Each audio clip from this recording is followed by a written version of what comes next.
So you're in session. We're in school, and I've got a question for you. Who can tell me, and by the way, where are my TK connections? Raise your hand if you've got a TK connection. We've got quite a few of them here.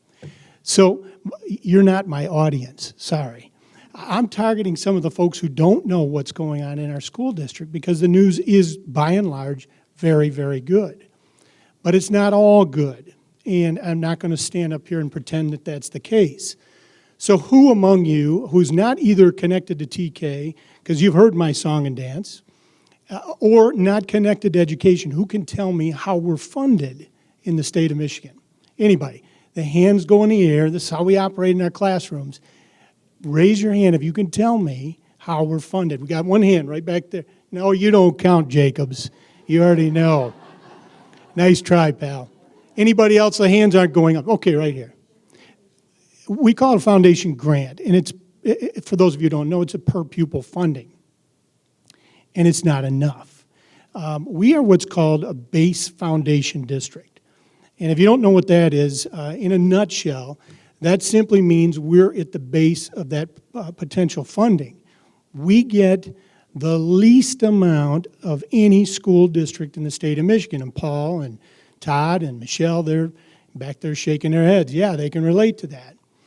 Which is what I'm standing here so proud to represent, that despite the fact that we're insufficiently funded, and make no mistake about it, there is an agenda on Capitol Hill.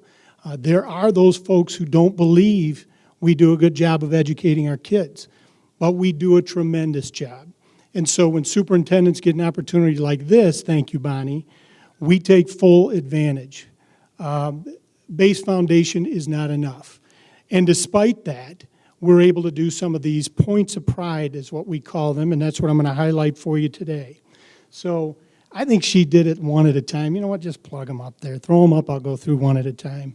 So I'm just going to quickly highlight some of the things that we're proud about in our district. For example, you see the jump rope for HARP fundraising. One of our elementary schools is annually a state leader in raising money for a great program called the American Heart Association. Annually, Lee Elementary will raise somewhere in the neighborhood of $22,000, $23,000, $24,000. These are second and third grade students who are out, pounding the pavement in our communities and raising funds for a great effort. So that's just an example of some of the philanthropic sort of feel that you'll get through some of this Points of Pride message. We are a Green School Award district, meaning we take full example, we do our recycling and preserve our resources, and that's important both to our education community and our community at large. Exceptional student growth, and our area of focus for a long time has been in the area of literacy. And in that area, and in particular, we're very proud. We've seen the kind of growth that we need to make. But as I've already stated, the news isn't all good. We know that we have to improve in other areas as well. And so math, for example, is going to be an area of focus for our district this year. Strategic planning, we've heard Todd talk about it. In fact, it looked so familiar. I know for a fact that Gary Ryder has been involved in that. Of course, our former superintendent. We have the very same strategic planning process, and it is now in our second year of full implementation. The beautiful piece to this process is the accountability component, both at a district and building level, and one more level, at an employee level. And so that's something we look at quarterly and throughout the course of the year. We have a comprehensive K-5 writing plan based on the Common Core. We have mornings with moms and donuts with dads. Just another way to get the community connected to what we believe is, our greatest resource. And that's why we're all here today. We're here to serve our kids. You heard somebody mentioned earlier the Big Brother, Big Sister program. Enrichment programs for the arts, woodworking, and culinary are among those. Multiple grants, thank you from your TAEF members that are in attendance. Always tapping that resource. Page Elementary, for example, raised $1,000. Where's Lanny? Yep, giving me the old thumbs up back there. United Way. Very successful Odyssey of the Mind. Annie Holly, just quick, raise the hand. That folks right there is one talented human being. She single-handedly got this program up and running and put us on the map. And we've got folks both at the elementary and secondary levels competing at the state and national level thanks to Annie Holly. How about it real quick? Annie Holly. Now, Bonnie, thanks for that. Yeah, she's mine now is what Bonnie said, yeah. Increased technology for students. I skipped over SRI. It's just one of our assessments, Scholastic Reading Inventory. Continually, annually, great growth there. As I said, this has been a focus area in our district.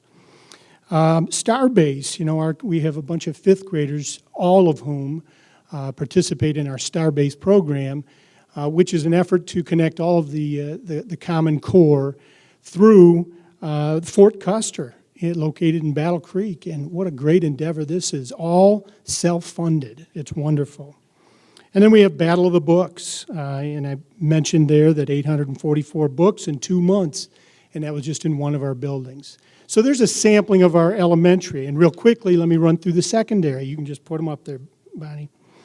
Professional development focused on transitioning to the Common Core.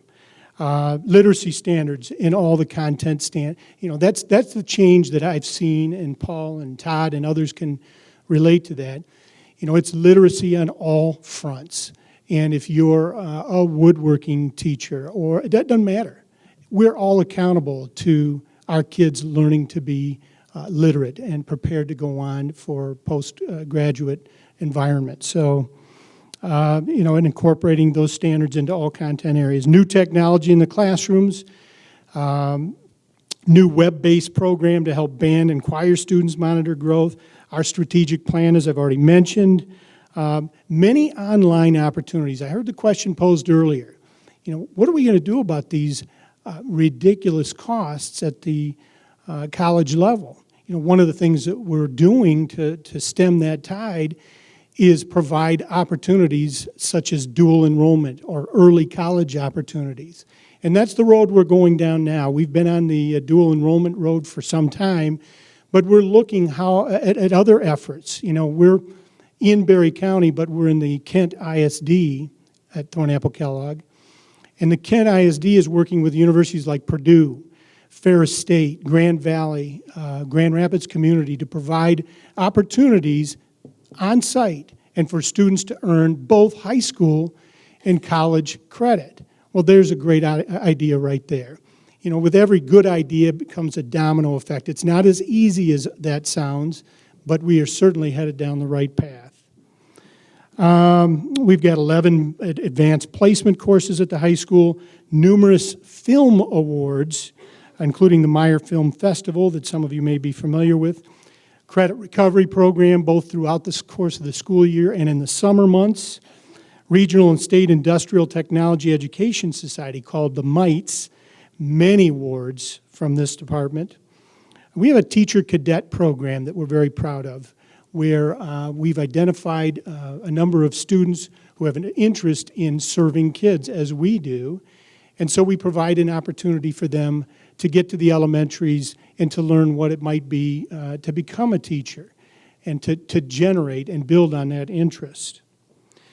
We have this Community Veterans Day, and this is one that just touches the heartstrings of just about everybody.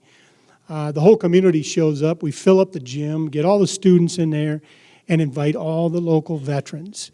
And we just take an opportunity to recognize these folks who've done so much on our behalf. And it has turned into one of the better ideas we've ever come up with. Everybody is on board with that one. You've heard something about the Capturing Kids' Hearts. This was something we started some 5 or 6 years ago in our district. And to date, every employee in Thornapple Kellogg has been trained in capturing kids' hearts. And just so you know, I'm in this business now going on my 30th year. I know, I don't look that old, but 30 years. And of all the professional development opportunities I've been afforded, this is by far the best thing I've ever done. And I've heard it many times over from our employees.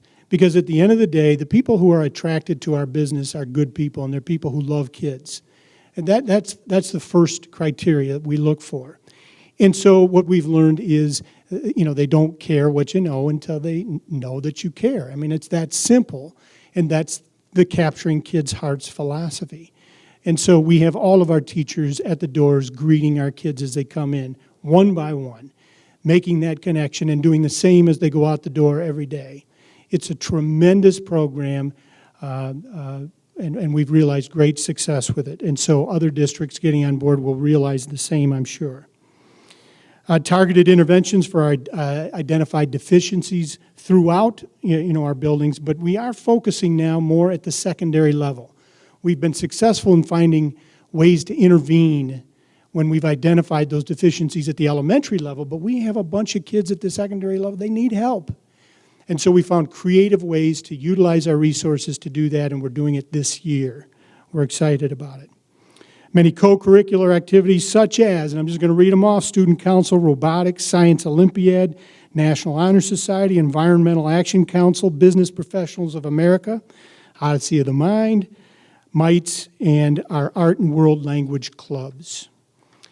And beyond that, folks, Bonnie's just going to filter through some of the pictures of our facilities. If you've ever visited Thornapple Kellogg, you'll note that the facilities are beautiful, but that's not something that we pat ourselves on the back for.